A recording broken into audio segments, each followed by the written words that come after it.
The Idle Heroes 10-Star Cup is returning. If you don't know what this is a tournament where people can compete in a PvP setting using balanced teams. No Transcendence heroes, no Star Spawns, no Treasure Train. The idea is we all use base level 10-star heroes. Light, Dark, Forest, Fortress, Abyss, and Shadow. Your normal heroes. And this tournament has been going on for over 2 years now. So if you want to go ahead and take part, sign up is available for this week's tournament. So today we're going to be breaking down how to sign up, the kind of team you need, and what to expect from this tournament if you're just looking forward to it as a spectator. As well, if you want to check out some other Idle Heroes 10-Star Cup content, go check out my previous live streams here on YouTube and you can see all the tournaments that have happened so far. The first thing you need to do is join our Discord. You can find a link for it in the description or just go to discord.gg/MKxJUMP. And when you join, you need to select the role that you need. Whether you play Idle Heroes, Minecraft, AFK Journey, Pokemon, Angel Legion, whatever it is, whatever you're interested in our Discord server, make sure you select that. But more importantly, if you want to take part in the Idle Heroes 10-Star Cup, you need to select the Idle Heroes 10-Star Cup as a role option. Once you do that, you should, if you look up there, unlock the Idle Heroes 10-Star Cup section, which will take you to the Idle Heroes 10-Star Cup announcements, where you can see our moderator, Talking Scribe, has put out an announcement for everybody. The Summer Lights Idle Heroes 10-Star Cup tournament sign-up has opened. So this is where you can go in and submit your teams, because you cannot enter the tournament unless you've submitted your team. The sign-up form is pretty straightforward. You need to enter your Discord username, your in-game Idle Heroes ID, so that's the account number associated with your account, and as well your account name. This is your in-game name, so we know what your account is when we're logging in, because some of you call your accounts weird things. So just so we know what your account is, just make sure you put it in that form. As well, it's extremely important that your team follows the rules, so we're going to break those down for you. The first thing you need is all your heroes must be 10-star, hence Idle Heroes 10-Star Cup. This makes it easy and accessible for people to build teams, and you cannot have duplicate heroes. That means you simply cannot run 2 of the same hero on your team. This keeps things varied and interesting and stops people just running full lineups of all the same rubbish. As well, you're not allowed any awakened heroes, because awakened heroes basically add extra stats, which makes the game unfair, and we really value that HP and attack and speed have maximum ceilings in a PvP setting, because that brings balance. So all 3 of those, just make sure that your heroes are at a nice, even playing field for everybody else. On top of that, you're not allowed resonant gear, but you can still wear class armor. So normal warrior armor, ranger armor, that kind of stuff is okay. You can use 6-star equipment if you want it. And as well, your stones can be no higher than Soulstone 3, as this is the maximum required in the base game. We're not going to ask for Soulstone 6s, because that requires Void campaign progress, which isn't very accessible for people early on, and we want this to be as free-to-play friendly as possible. And as well, you can't wear skins on your heroes, because that's just a little bit unfair. It could give you a speed advantage, or an attack advantage, or some extra damage, or protection. Skins are banned just to make things even and fair. And finally, artifacts. There's a few key rules about artifacts. Like heroes, you can't run multiple of the same artifacts. So you can't just give everyone Melodic Strings, Ruby Scepter, or Golden Crown. You have to mix it up with the artifacts that you have. You're not allowed any deific mysterious artifacts as well. So the enhanced versions using the origin artifacts, they are not allowed. However, the normal base level origin artifacts are allowed, but again, you can only use 1 of each. And on top of that, you are not allowed any Ormus Workshop upgrades, so no glittery, radiant, or splendid artifacts, because that makes things more difficult for people to take part.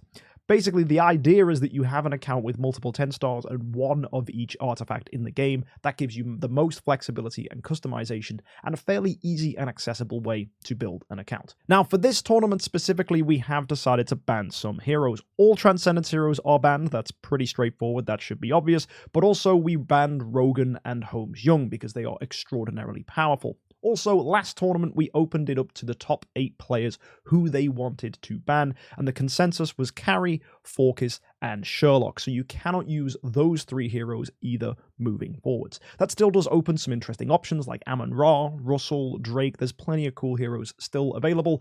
All the 10-star heroes that are not on that list and are not Transcendent are free reign. Go ahead, build a cool team. Now, if we move across to monsters, the highest you can level up a monster to is level 120. This just makes things easy and accessible, as this was the original level that monsters could be taken up to back when 10 stars was the best heroes you could build. As well, you can't level up the runes, so that second page, which has 60 upgrades for attack, HP, and speed, yeah, just don't upgrade those, leave them alone.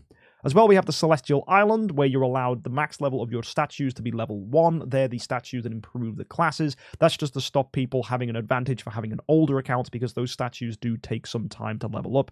Also, you're not allowed galleries, so just don't build those buildings. The skin, artifact, equipment, and avatar galleries do give bonus stats, so just don't build them. They are not allowed in this tournament. As for guild tech, you can only have the inner ring. The outer rings are extremely expensive to build and thus make it very difficult for newer players to build them. So we just say, nope, only do the inner ring. And for the void, you're not allowed star spawns, and the highest level your galactic tree can be is level 1. Do not make the mistake some people have made, which they've accidentally opened a star spawn egg and ruined their whole account, because you're just not allowed them. They're not allowed, banned, because they give extra stats which can warp the game. And as well, the galactic tree being leveled up improves the power of monsters, so again, we don't want that. You're not allowed to wear an avatar frame, as those do give statistical bonuses, and considering the Black Friday frame is extremely expensive and very pay to win, we just don't like that stuff, so no, that's banned. And finally, if it isn't obvious, the treasure train is also completely banned. So it should be obvious that this is as free to play as possible to make this a fair and balanced tournament so that anyone can take part, but it is important that if you do take part, that you do so on an Android account, because to run these tournaments, we have to access your account from PC, which requires BlueStacks. But if you've got all that stuff, be sure to sign up and fill in this form.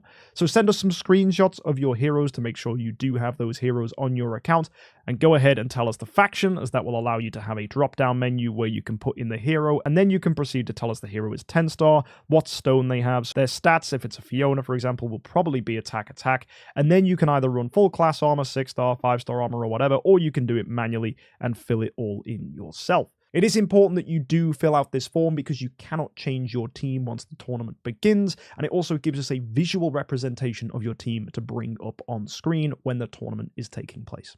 At the very bottom, you can just fill in the monster, let us know which one you're using. Each one has different advantages, that they give different stats. Which monster is right for your team depends entirely on your strategy. Many people use tons of different ones, and it's really cool to see lots of the different monsters in the game getting used. Once you've filled all that in, you will be asked more information about yourself, just so that we can get access to you, and it will tell you to get in touch with Talking Scribe to make sure that we have access to your account. We strongly encourage that you change your password before the tournament begins, and then change it back afterwards. We do not do anything else with your accounts apart from use them for running the tournament, and the information regarding your accounts is only kept between our moderator team and myself, and no information is ever leaked or shared. Best of luck if you plan on taking part in the Idle Heroes 10-Star Cup, and I will link below some previous tournaments if you guys want to check out some fun stuff and highlights from things in the past. And if you're looking to just join us as a spectator, it is taking part on the 8th and 9th of June, so do go join us that weekend, as we will have a blast sending in your teams and seeing how things have changed up. We've had some new heroes, we've had some new artifacts, and with those recent bans to Sherlock, Carrie, and Forcus,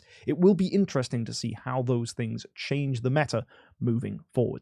Anyway, guys, let me know your favorite things about the Idle Heroes 10-Star Cup, and if this is the first time you've ever heard about it, go ahead and check out those videos, and why not start building a team? You can easily have a full team ready for the next tournament, and it should be a heck of a lot of fun. So stay tuned for more updates, join our Discord, and of course, hopefully I'll see you on that tournament weekend to see who will be the winner. As well, the winner of the tournament will receive Starry Gems for an Idle Heroes account of their choice, as will second place, but second place will only get half as many Starry Gems as the winner. So your goal, if you want some Starry Gems for your account, is to make it through to the finals. Anyway, folks, I'll see you next time. Please do join us for the Idle Heroes 10-Star Cup, and until then, have a fantastic week, and of course, happy idling.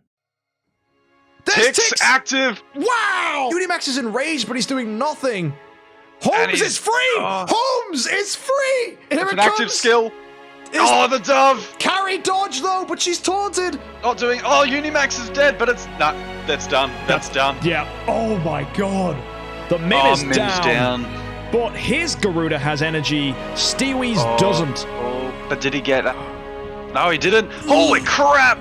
Big damage. If the carry comes back and locks down the Garuda, Carrie's about to come back. That's enough deaths. She's here. Is she going to go first? She is. Does she get the mark? No! She shouldn't. She didn't steal the energy. It's going to be curtains. It is. Oh, wow. Garuda's going to get a massive active skill. Holmes is in the death zone.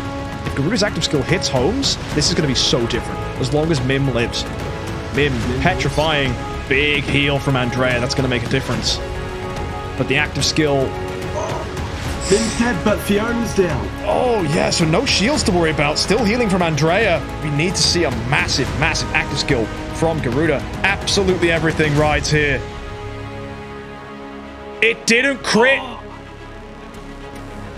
Oh, my word. But Holmes is still down anyway. This could be a draw. Unimax could clutch. If Andrea dies, Garuda heals. God. It could be a draw. That's it! It's a draw! Moptosh gets the win! Our first to move is the Nakia, slowing down the backline, which is awful for Tix as well. It's slowing him down even more. Oh my word. And there goes Tix. Yep, that'll do it. Cruz not even triggering again. And then here comes Holmes, who goes, yeah, don't worry, I'll target him. I'll dub him in the process so he doesn't trigger. Lots of dubs out there. Saja getting the kill. Already some damage hitting on BB there. BB's lost his Fiona. And now we're going to see a lot of damage over time here. Watch BB's team fall over. Yep. Just exploded. Sherlock is going to have to clutch this, but here comes Garuda. That's exactly what I thought was going to happen.